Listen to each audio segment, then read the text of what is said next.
31 मार्च 2026 एक ऐसी डेडलाइन जो इंडिया की इंटरनल सिक्योरिटी के लिए काफी इंपॉर्टेंट है। गवर्नमेंट ने क्लेम किया है कि 31 मार्च 2026 तक भारत ऑलमोस्ट नक्सल फ्री हो जाएगा। लेकिन क्या सच में ऐसा है? क्या सच में भारत नक्सल मुक्त हो चुका है? तो आज इस वीडियो में हम जानेंगे कि नक्सलिज्म का ओरिजिन क्या है, राइज क्या था, कोलैप्स कब हुआ और सबसे इंपॉर्टेंट उसकी ग्राउंड रियलिटी क्या है। बट उससे पहले ये टॉपिक इतना न्यूज में है क्यों? तो एक्चुअली गवर्नमेंट ऑफ इंडिया ने क्लियर डेडलाइन सेट की थी कि 31 मार्च 2026 तक हम लेफ्ट विंग एक्सट्रीमिज्म को एलिमिनेट कर देंगे। और रिसेंट रिपोर्ट के according ministry of home affair ने ये इंडिकेट किया है कि मॉइस्ट थ्रेट अब काफी हद तक रिड्यूस हो चुका है। और इसी पीरियड के दौरान काफी टॉप नक्सल कैडर्स ने सरेंडर भी किया था, जो कि शो करता है कि कहीं ना कहीं इंप्रूवमेंट हुई है सिचुएशंस में। लेकिन यहीं पे हमें एक इम्पॉर्टेंट पॉइंट ये भी समझना चाहिए कि हमारी बेशक फिजिकल वायलेंस काफी हद तक कम हुई है, काफी हद तक कंट्रोल हुई है, लेकिन कुछ सोशियो इकोनॉमिक चैलेंजेस अभी भी एग्जिस्ट करते हैं। तो क्या है ये नक्सलिज्म और इसका इंडिया में ओरिजिन कब और कैसे हुआ, जानते हैं एक स्टोरी की फॉर्म में। ये स्टोरी है हमारे पास 1967 के वेस्ट बंगाल के एक एरिया नक्सलबारी की, जहां पर एक वायलेंट पीजेंट अपराइजिंग स्टार्ट हुई थी, जो कि मेनली लैंड रिलेटेड इश्यूज और एक्सप्लॉयटेशन के अगेंस्ट था।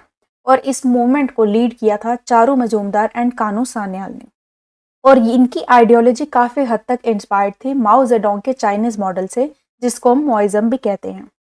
और इनका अल्टीमेट गोल था कि हमारे पास जो एग्जिस्टिंग सिस्टम है उसको हम चैलेंज करें और ऑल्टरनेटिव गवर्नमेंट को इस्टेब्लिश करें। और इसी आइडियोलॉजी को पूरा का पूरा अगर हम समराइज करें तो इनका एक मोटो था, power flows from the barrel of the guns. और क्योंकि ये पूरा इंसिडेंट नक्सलबारी में हुआ था और इसीलिए इस मूवमेंट को फिर नक्सलिज्म कहा गया। और फिर यही मॉडल आगे भी काफी जगहों पे फॉलो किया गया, जिसको हम कहते हैं नक्सलिज्म। तो अब देखते हैं कि ये नक्सलिज्म का राइज और डिक्लाइन कब और कैसे हुआ।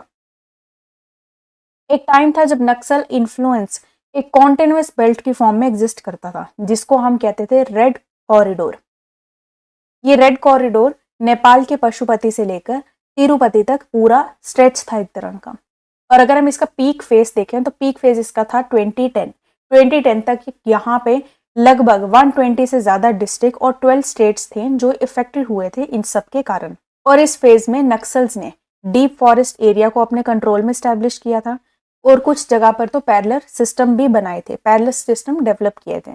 लेकिन धीरे धीरे ये सिचुएशन पूरी चेंज होती रही। और अगर हम बात करें अभी करंट की तो 2026 में हमने देखा ये जो कॉरिडोर है अब ये कॉन्टिन्यूअस बेल्ट नहीं रहा, बल्कि काफी आइसोलेटेड पॉकेट तक लिमिट हो गया है। मतलब कि हमारे यहाँ पे जो नक्सलिज्म का इन्फ्लुएंस था वो काफी सिग्निफिकेंटली रिड्यूस हो चुका है और जोग्राफिकली भी काफी फ्रेगमेंटेड हो चुका है। कहाँ पहले पूरा कॉरिडोर था और अब ये सिर्फ छोटी छोटी कुछ पॉकेट्स तक लिमिट हो चुका है। तो अब हमने ये तो देख लिया कि इसका ओरिजिन कहाँ हुआ था, इसका राइज और डिक्लाइन कैसा था, लेकिन इस सब का कारण क्या था, नक्सलिज्म इतना क्यों फैला, कितना क्यों बढ़ा। तो नक्सलिज्म के स्प्रेड होने के पीछे कुछ कारण थे, कुछ स्ट्रक्चरल रीजंस थे। जैसे हम समराइज कर सकते हैं, जल, जंगल और जमीन के इश्यूज थे। सबसे पहले तो लैंड एलिनिएशन का रीजन था, यानी कि जो ट्राइबल कम्युनिटीज हैं वो अपनी ट्रेडिशनल लैंड और फॉरेस्ट राइट के लिए लड़ती थी, क्योंकि वो काफी दूर होती जा रही थी अपनी ही लैंड से। दूसरा रीजन था डिस्प्लेसमेंट। कई लोगों को डेवलपमेंट प्रोजेक्ट जैसे माइनिंग और इंफ्रास्ट्रक्चर के चलते अपनी जगह छोड़नी पड़ी, लेकिन फिर भी उनको रिहेबिलिटेशन नहीं मिला। थर्ड रीजन था एक्सप्लॉयटेशन। लोकल लेवल पर कई जगहों पर लैंडलॉर्ड्स, कॉन्ट्रैक्टर एंड ऑफिशियल्स के थ्रू काफी एक्सप्लॉयटेशन देखा गया। चौथा रीजन था poverty and inequality. Under developed and marginalised community को अपॉर्चुनिटी से दूर रखा गया। और एक इंपॉर्टेंट फैक्टर है governance vacuum. Deep forest region में बेसिक फैसिलिटी जैसे स्कूल्स, हॉस्पिटल एंड एडमिनिस्ट्रेशन की कमी थी।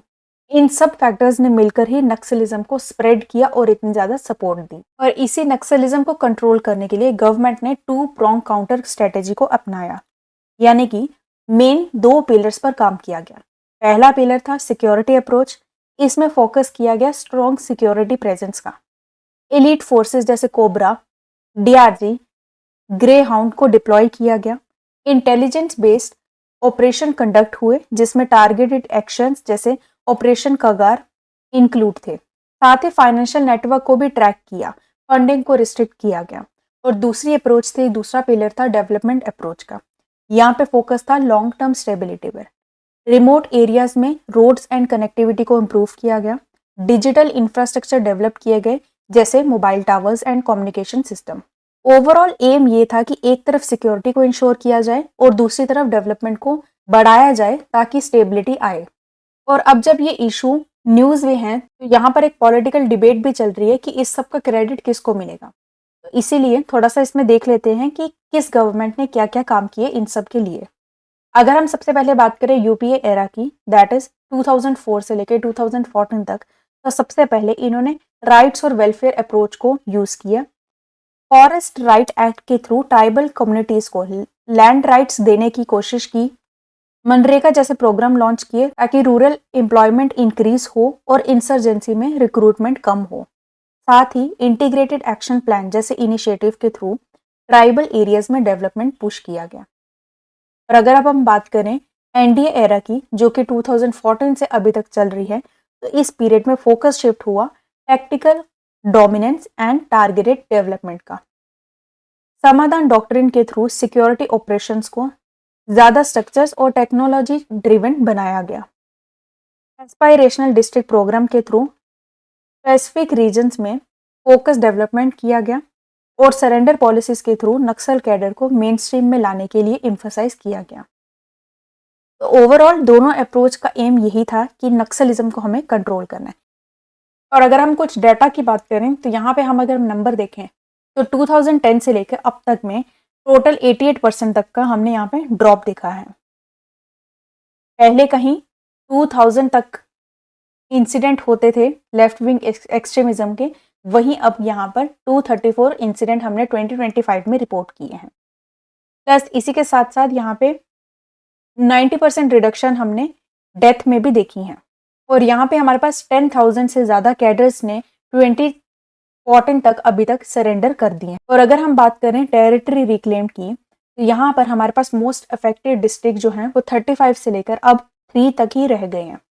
तो यही सब नंबर्स, यही सब डाटा हमें दिखाते हैं कि येस, यहाँ पे नक्सलिज्म का काफ़ी रिड्यूस हुआ तो है, रिडक्शन हुई है।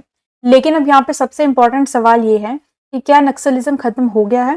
तो आंसर इसका है नॉट रियली, क्योंकि नक्सलिज्म सिर्फ गन्स का इशू नहीं है, ये एक सिम्टम है डीपर प्रॉब्लम्स का, जैसे land right dispute, tribal displacement, lack of development and governance failure. मतलब अगर हम रूट कॉजेस को सॉल्व ना करें तो मूवमेंट दोबारा राइज कर सकती है। तो फाइनल टेक अवे क्या है? इंडिया ने नक्सलिज्म को मिलिट्री वीक कर दिया है, ये एक ह्यूज सक्सेस है, लेकिन लॉन्ग टर्म पीस तभी पॉसिबल होगी अगर डेवलपमेंट इंक्लूजन होगी, क्योंकि बंदूक से जंगल जीता जा सकता है लेकिन लोगों का ट्रस्ट नहीं। तो आपका इस पे क्या मानना है कि क्या इंडिया ट्रूली नक्सल फ्री हो चुका है या ये सिर्फ एक टेम्परेरी फेज है? कमेंट में ज़रूर बताना। और इसी के साथ साथ आपके एग्जाम के लिए यहाँ पे इम्पोर्टेंट क्या है, ये हमारे पास कुछ फैक्ट्स हैं जो कि आपको पता होने चाहिए, तो इसको भी ज़रूर से नोट डाउन कर ले। तो अगर वीडियो अच्छी लगी है तो कमेंट सेक्शन में ज़रूर बताना और चैनल को सब्सक्राइब करके रखना। मिलेंगे फिर नेक्स्ट वीडियो में नेक्स्ट टॉपिक के साथ। Till then take care, bye bye, thank you so much.